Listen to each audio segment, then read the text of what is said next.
Right now, happening at 5 o'clock, the trial for one of the men charged in the deadly Harvest homecoming shooting that happened back in 2024.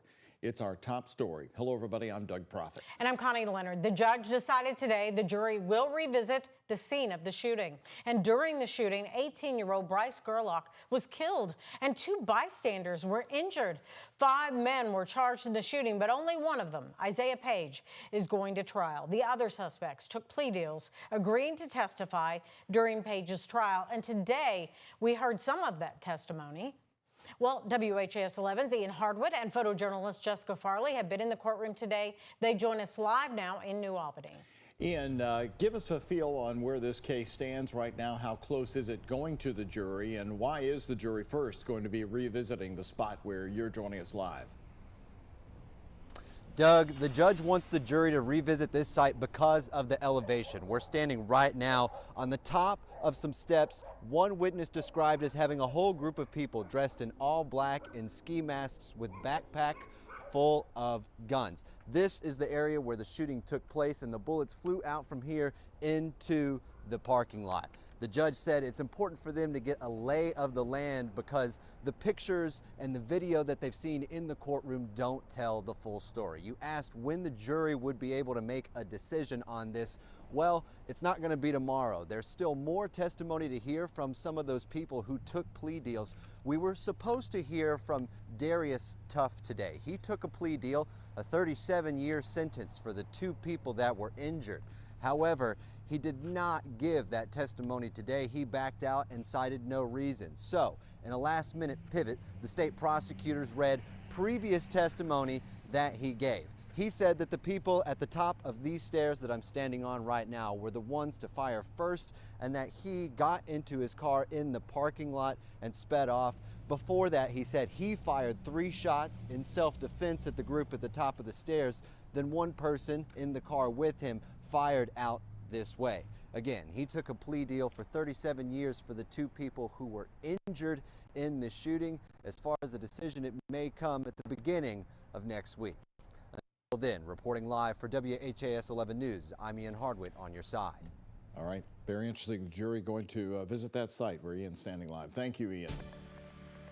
All right. Well, there's a weather system that's coming across the country. It won't impact us until Saturday. Rain. And it's going to be something we haven't talked about in quite a while. That is rain, especially this time of year, Mallory. You always wonder, could we get the wintry mix again? Right. No, we are looking at plain old rain showers Saturday night into midday Sunday, not tracking severe weather for us, not tracking a wintry mix. So just some nice rain. You'll obviously need that umbrella for your Valentine's night into Sunday morning as well, but that's about it for our extended forecast. A live look outside from our First Savings Bank U of L health camera from over in Jeffersonville. It has been a cloudier day. Clouds have been increasing throughout the course of the day, but temperatures still right around average for this time of year, warming into the mid to upper 40s this afternoon, so that melt does continue.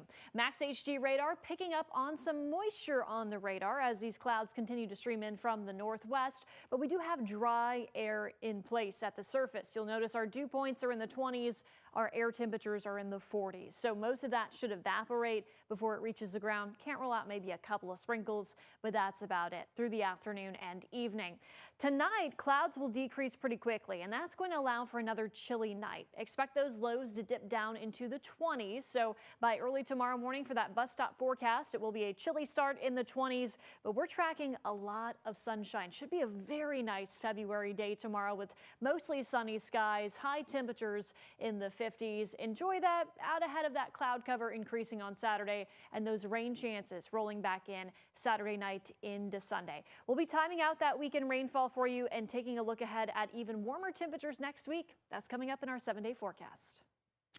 Mallory, thank you. Well, it's been the big question around the city ever since the big announcement. And today, for the very first time, we're seeing the drawings, what a transformed Humana building will look like after it's converted into a massive convention-style hotel. Yeah, a lot of people are interested in this story. It was the big takeaway from Louisville Mayor Craig Greenberg's State of the City address today over at the Performing Arts Center downtown. And Isaiah Kim Martinez and senior photojournalist Alyssa Newton are live now.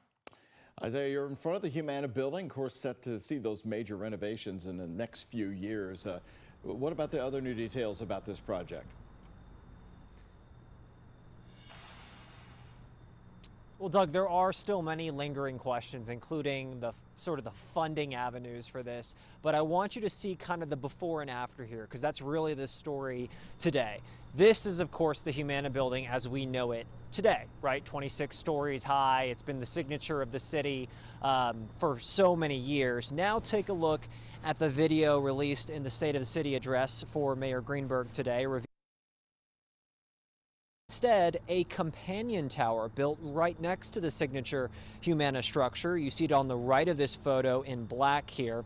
The buildings will be connected to 2 rooftop swimming pools. I believe if you're just getting the video on your screen here, you should see these renderings again. A companion tower built right next to the signature Humana structure. You see kind of the difference there, and then again, those 2 rooftop swimming pools and an event space just down below. It will bring more people to Louisville every day, create hundreds of local jobs, help us attract more and larger events to the convention center, fairgrounds, and other venues.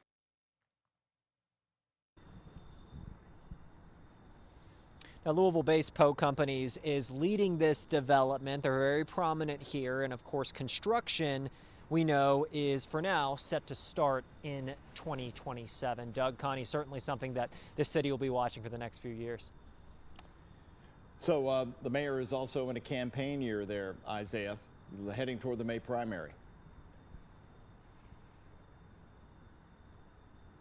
Doug, and he sounds like a guy who's running for re-election this year, especially those last couple lines, which we'll get into at 6 o'clock, really count of touting his accomplishments, but saying it's been the honor of his lifetime and he'd like to do it for more. We actually also heard from one of his opponents, perhaps his most formidable opponent. We're going to hear from her coming up here at 6 o'clock and sort of her take on his speech and, of course, this election that we're going to have moving forward. Okay, thank you very much. Isaiah Kim Martinez there on the Belvedere. Well, the Humana Tower changes come as the company reported a $796 million loss during its last quarter. That was better, though, than what Wall Street had been expecting, which projected a much higher loss. The health insurer reported revenue of $32 billion in the same period.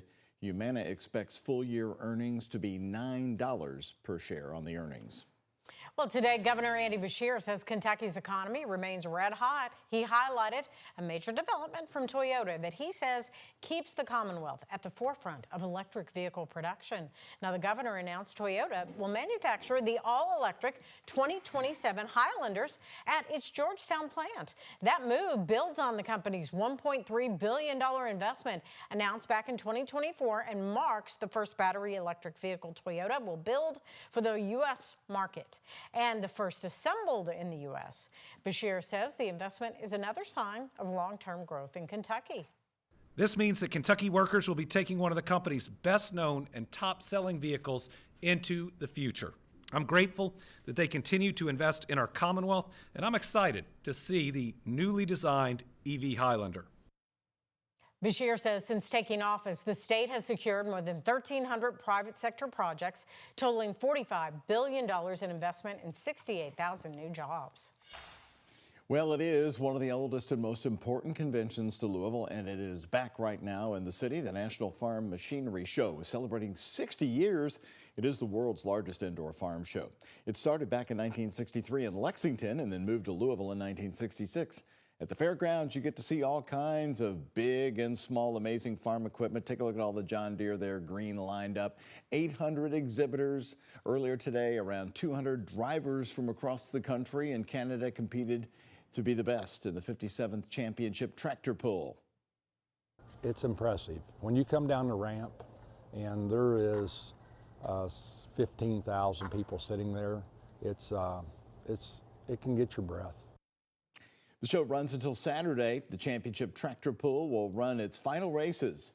300,000 people are expected to attend overall. You can get tickets by going to Ticketmaster's website.